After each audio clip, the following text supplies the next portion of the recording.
It is hot outside. Oh my gosh. Terrible. Well, yesterday was terrible.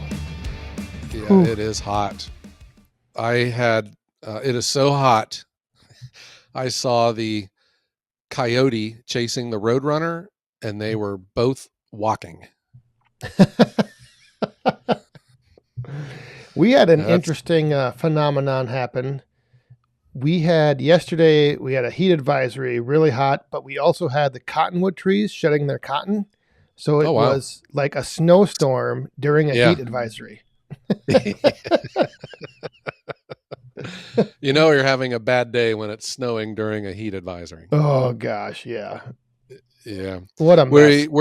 We are recording this episode in the middle of June, and we have just had an unseasonably hot spell. And from my experiences, Dan, maybe you can speak because, you know, you're from a very tropical part of this country in Wisconsin. But there are like two things that really shut down a firewood operation in my experiences: mud and heat. Yes. It seems like I can work through anything else, but the mud will shut me down, and man, the heat. Oh, is it terrible? Yeah, the heat's the big one. I don't have to worry too much about the mud because I have a really sandy soil, but the heat is it just makes you it just drains you. Yeah, it does. You know, I don't know where the magic temperature is for cold, you know, when you get the wind and the wind chill and stuff, that's painful, but it's like you can always dress warm when it's cold out, but when it's hot, you cannot escape the heat. Nope. No. Everything sticks to you. And that's why we're inside in the air conditioning right now, recording this from the comforts of Woodhound Studios. Yes. Guys, everyone out there, thank you for tuning in. My name is Joe, and this is my good friend Dan, and together we're the Woodhounds. Yes. And you know, Joe, with this heat spell happening the last few days, you know what else happened a few days ago? What was that? The Midwest Firewood Frenzy.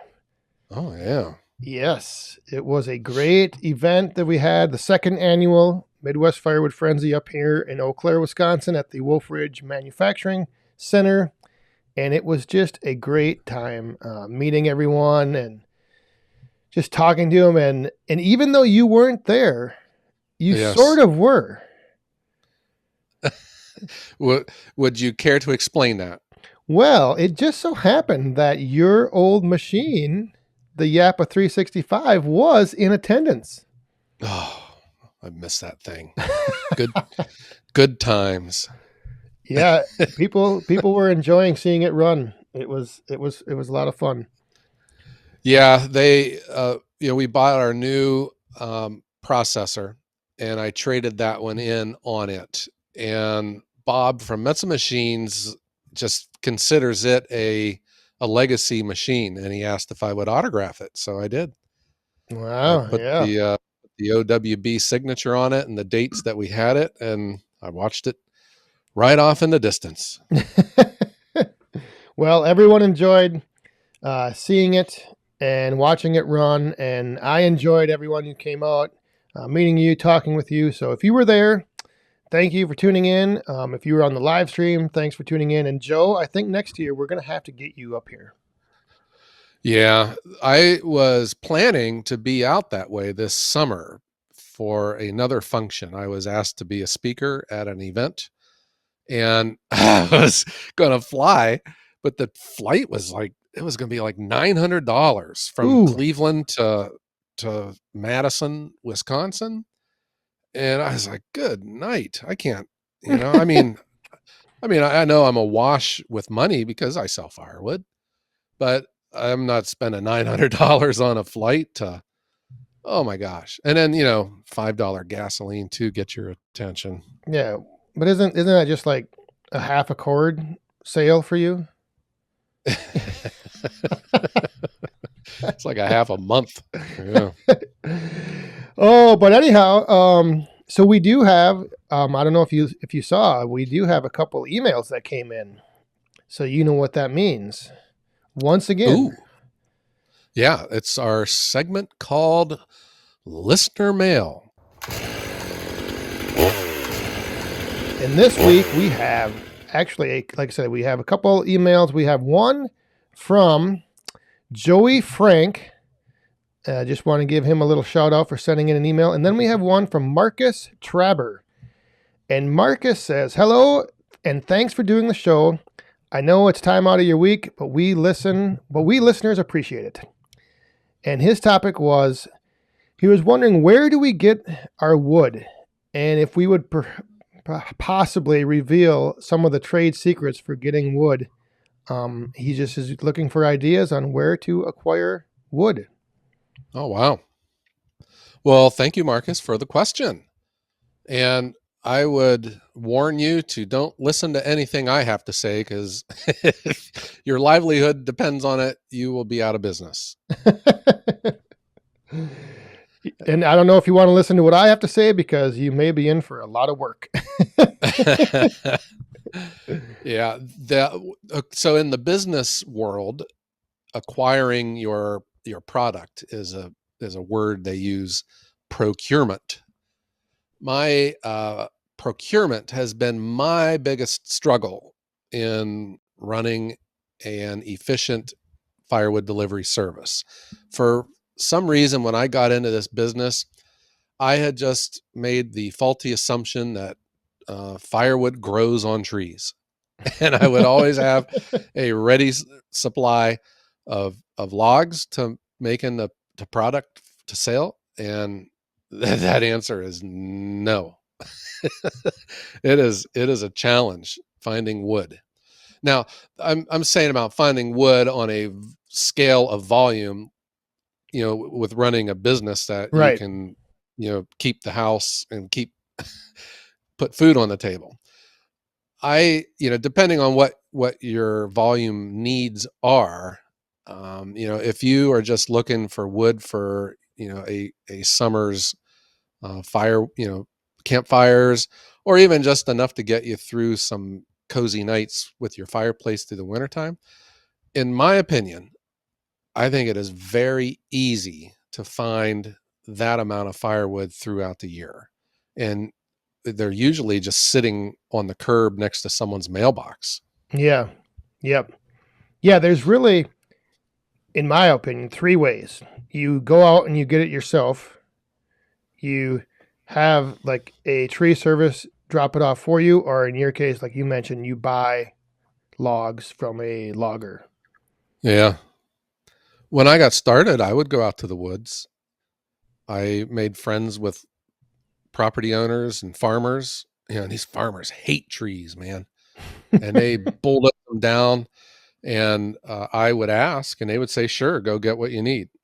So that's how my firewood needs started with my outdoor wood furnace, which is a very hungry machine to keep fed. Yes.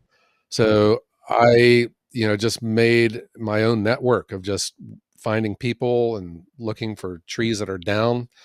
I remember during storms, people that I knew would have a tree down, I would go cut it up for them and keep the wood. But I think for a lot of people, when you train your eye for it, there's a lot of free firewood or free wood out there. I can probably, every trip that I take into town, I could find wood that is probably for free, where you just got to stop and knock on the door. Yep. I agree. Hmm. And just talking to your neighbors, and in my case, I helped one of my neighbors out, and that neighbor referred me to another, and then that neighbor to another. And pretty soon, I have neighbors that will just message me and say, "Hey, a tree came down," or "We're having this tree taken down. Do you want the wood?" So that's the biggest thing, is just building that network of, starting with just your neighbors, and then from there, maybe Right. expanding out into your area and getting to know people. And that was the first lesson I learned about the power of a business card. Even if you don't have a business, it pays because it's so cheap to get them made online. Just make yourself a business card that's got your name and your cell phone number or an email address, because when you stop and you talk with someone, you hand them your card and they keep it. Yep. When, maybe the person who can make decisions wasn't at home when you were talking with the property owner. Well, you know, you never have a pen and paper on you to write down a number. So you have your card and you just hand it. Yep. And the card really doesn't even have to have anything on it other than your name and your phone number. Yeah. Yeah, but that's a good way to develop leads.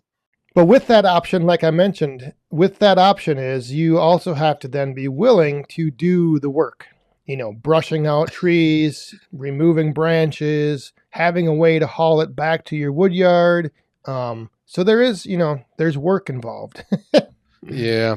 That was one thing that I had never done though. I felt like those Facebook ads for free firewood, and then they show this 80-foot tree, you Yep. know, that's, and they want you to cut it down and it's next to power lines and stuff, I never fell for that because I think that it's more work than what it's worth. And I've never done branches, where the branch, because that's where all the work is really Yep. with the branch removal. The wood I would get when I would look for stuff for free, a lot of times it's already been cut up and it's on a residential neighborhood and people don't want the wood and they just set it out at the curb. And when Right. there's cut wood sitting out at the curb, that means free. Yeah. And generally, that I think happens when a tree removal service has been hired, but the homeowner doesn't want to pay for the removal of the wood, just the cutting down of it. And so the tree service leaves it there for the homeowner to deal with. The homeowner advertises it free. Someone comes and gets it. Right. And that is something I had learned about tree service. Now I'm not an expert here and they're not all the same, but a lot of tree services, once that tree is on the ground, all of the money making potential is gone from it. And it becomes a liability to them. It becomes a pain. They got to do all the branch cleanup and then they have all this wood and they may not have a place to take it home to. And Right. that is where, if, some tree service companies will give it to a person for free, but some will expect money for it. But from my experiences, I took one load from a tree service company in my entire life, and I swore that I would never do it again. you know, you get these big 7-foot diameter stumps that you can't cut, they're rotten and filled with bugs. It's mystery wood. You don't even know what it is. Right. And yeah, I mean, to each their own. Yes, you might be able to get yourself a free pile of wood, but it is work. Well, you see, that's where we differ because this is another example of networking.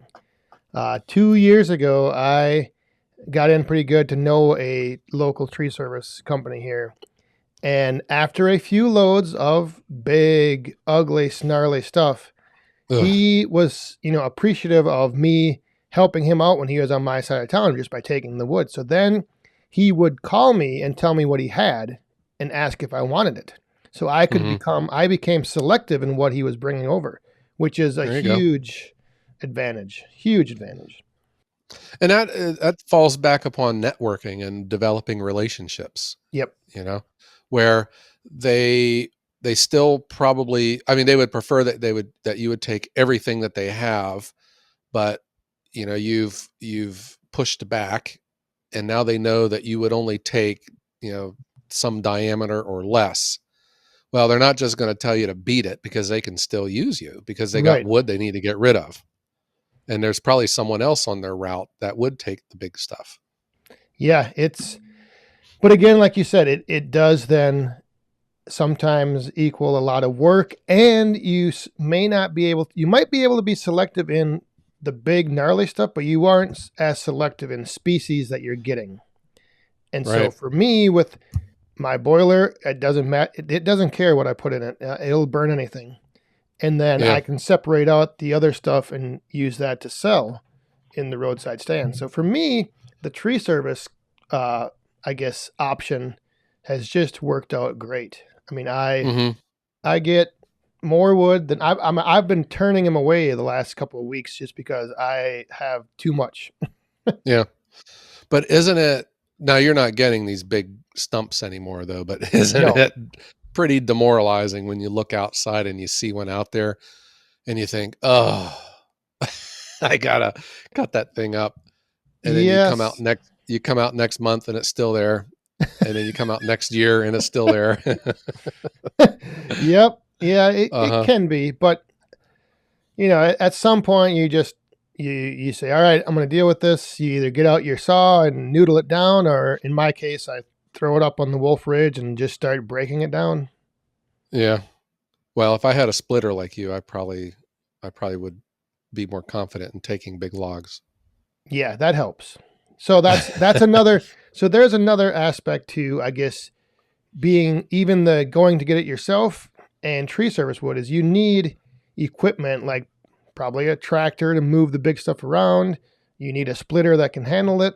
So Right. those factors weigh in. Yeah.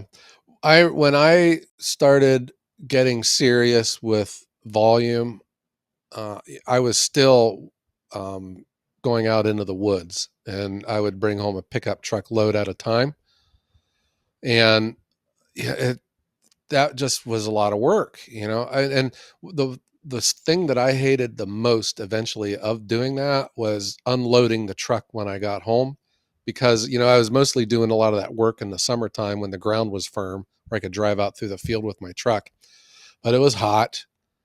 And then you did all the cutting and loading of the truck and then packing up all your stuff and then driving home, and then by the time I would get home I was too tired to unload the truck. Yep. Yeah, Yeah. and that was when I was talking with a friend who lived on the other side of the lake, and he had an outdoor wood furnace, and he says, "Joe, did you ever think about buying your logs?" Ooh. And well, the answer to that was no, but because buying stuff requires money, and that's kind of like why I'm doing firewood, because I don't have any money. But when I finally bought my first load of logs, tree length logs from a logger, everything changed. You're like, wow. Now this is the ticket. Yeah, it was Yeah. totally worth it. When you think about, you don't want to spend any money. I understand that. But having approximately six cords of tree length pencil straight logs delivered right, and placed somewhere in your yard, and you think, wow, by the time I get all this cut up and split, I'll have six cords, and I never drove my truck down the road one time. Yep. you know, that's when the rusty wheels started grinding for me. And that's when I thought, you know what? This could be my ticket here for a business model.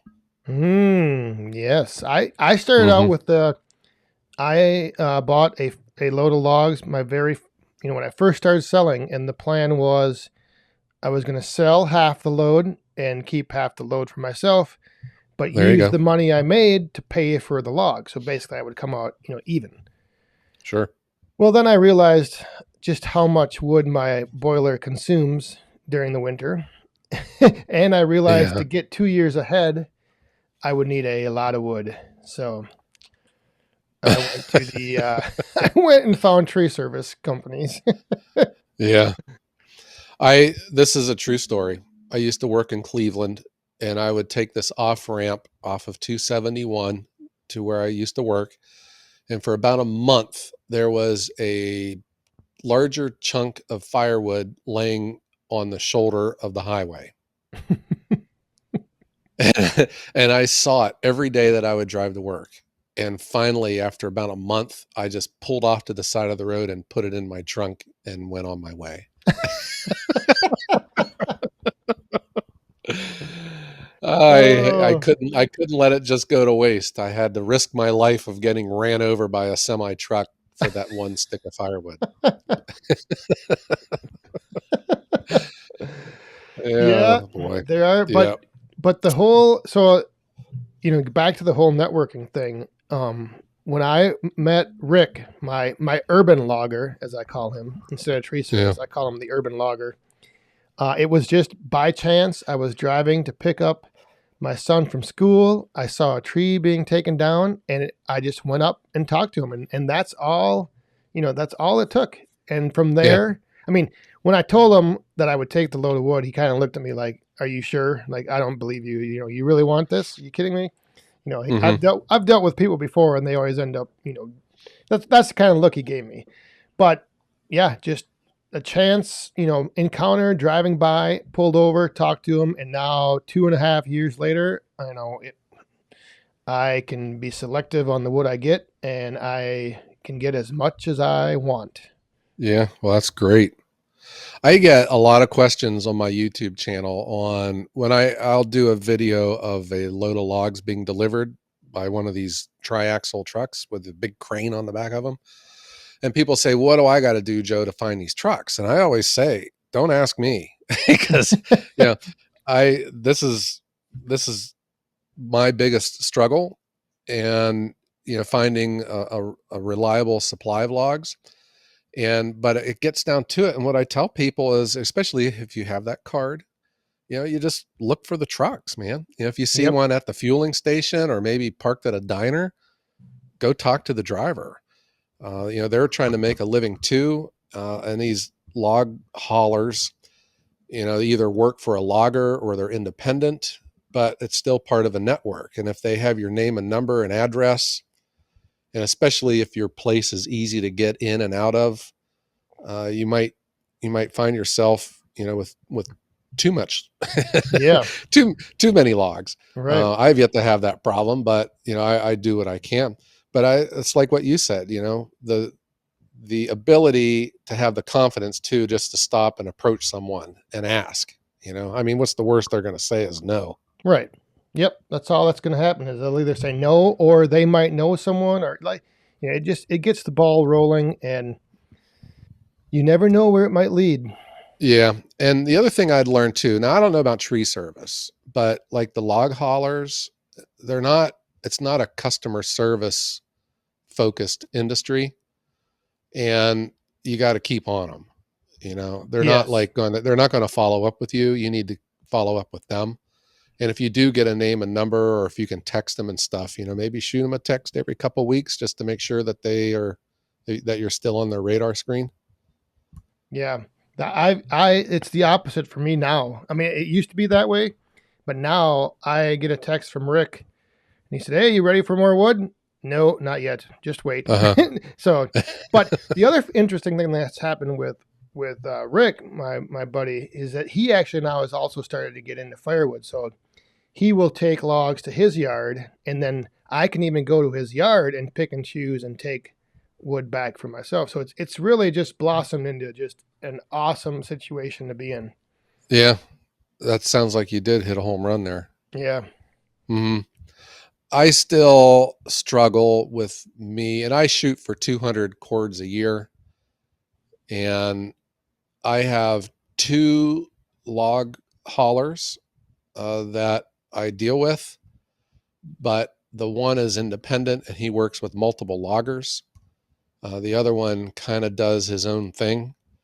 And it just seems like I had it in my head that these log trucks would just be a steady supply of logs throughout the year. And when I needed a load, I would just call them and they would bring it. And it doesn't work that way, and a lot of it depends on the weather, because they don't move Yep. logs out of the forest when there's mud. And I've just gone extended periods of time with zero logs, and then I've turned around, I got 7 loads all at the same time. you know and it is a struggle. It really is. I think probably me being just in firewood probably contributes to that. Probably if I had a tree service company, or if I was a logger, you know Yeah. life would be a lot easier. But that's where I'm at the mercy of the timber industry, bringing me logs like that. All right. So I guess to kind of recap everything from what we kind of, from what at least what I can think of, the three ways, you can either have your own land or go out and get it from neighbors. Yeah. You can get wood from a tree service, or Yep. you can have logs delivered. I That think is that's it. 4 ways, Dan, not 3. Is there? That is 4. Yeah. Yeah, I guess that's, yeah. Your own land or your neighbor's land. I kind of pool together as one, but Yeah. Hmm. Yeah. I hear people too, they'll say, I want to get started in firewood. I own acreage and stuff. And I'm thinking about, I was like, I don't know if that's the way you want to do it, cutting down your own trees, unless you're on like a kind of a management plan, but I wouldn't use my own trees to well, sell unless firewood. unless they need to come down. Like I have, oak trees that are dead and need to Yeah. come down. So yeah, I would never cut a live tree down, but if they need to come Right. down, you could do that. Sure. Yeah. All right. Well, I thought this was a fun discussion, Dan. Yeah, I mean, Uh-huh. again, the main point, I think, even regardless of how you want to start going about, you know, getting more wood or looking for ways to acquire wood, it's just all about talking to people Ugh. and building that network that you can then rely on to, either have your logs delivered or to even go and get wood, whatever. Talk to I people. shuddered because I was thinking my daughters would never be successful in firewood if if it required them speaking to another human being. It's hard for me to get them to go order something at Burger King because they have to talk to someone else. But Right. that is the secret, serious. Develop relationships and network, and anything that you can do to help that network out, you do it. Well, I think the low hanging fruit is get a business card. Yep.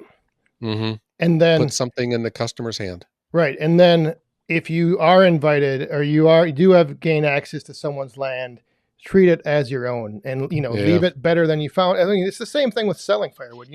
You want to build a reputation Yep. and maintain it. Yep. And don't overpromise, I'll be there at such and such and then never show up. That just drives people crazy. And make sure you cut down the right trees. Because they're really hard to put back. Yes, you can't put them back once they're down. Yeah. You think, oh, shoot, maybe they'll never notice. That was Oh, my one friend who is in tree service. He says that's like a joke that they have about tree service companies that have magnetic signs on their doors of their truck. He says they have it like that so that after they smash someone's house, they just peel their signs off their doors and head on down the road. yep. Oh my. But yeah, this All right. definitely was a fun little discussion. So again, thank you, Marcus, Yes, for thank you. sending that in. And anyone else, if you want to send us a note, drop us a line, give us an idea for something you'd like discussed, the email address is thewoodhounds@gmail.com. All right. Well, Dan, how about let's end this and let's go outside and enjoy the heat. What do you say? Oh, it sounds like a great idea. All righty. Well, thank you everyone for tuning in and supporting the Woodhounds. You can look for us every Wednesday morning for a new episode. Yes, appreciate you all tuning in, and the feedback's been great. We appreciate everyone downloading and listening and also sending us some feedback. Yeah, we love to hear from you guys. All right. I want to thank you again, and I wish that everyone have A great day.